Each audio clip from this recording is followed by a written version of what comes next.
Hej YouTube. I dag vil jeg vise jer, hvordan man laver en overskrift i HTML.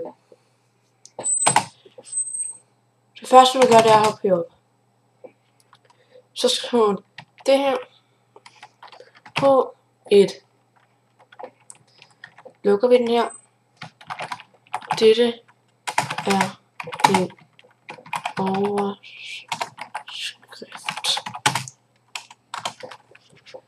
Så gør vi sådan her.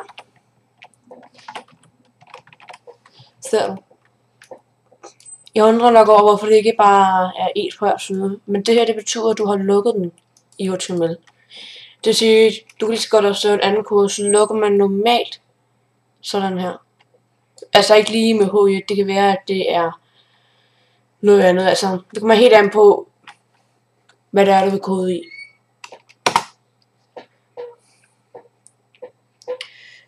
Så kan man jo også lave en overskrift 2. Det gør du sådan her.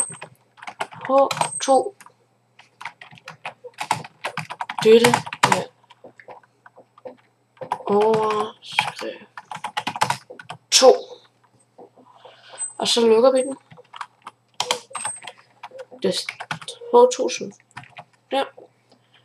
Som I kan se, så lukker man den. Nå, lad os lige tage et kig. Jeg åbner den lige her med Google Chrome. Så man kan se, at den her er størst. Den der hedder, det der er en overskrift. Det der er overskrift 2. Den er lidt mindre. Nå. Så skal vi ud.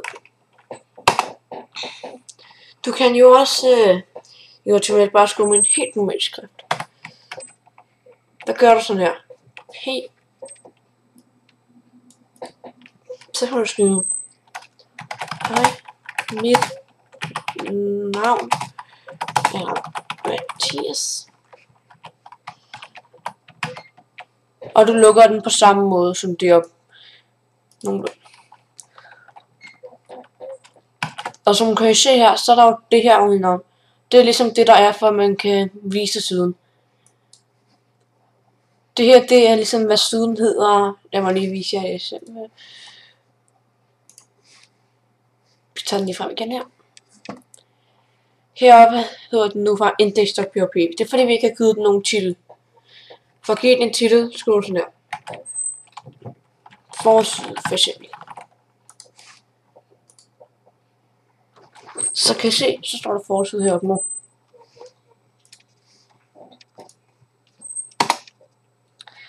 Så er der ikke mere, jeg vil vise for i dag. Dette var tutorialet, hvordan man laver en overskrift. Overskrift 2. Og skriver med tekst. Så ses vi.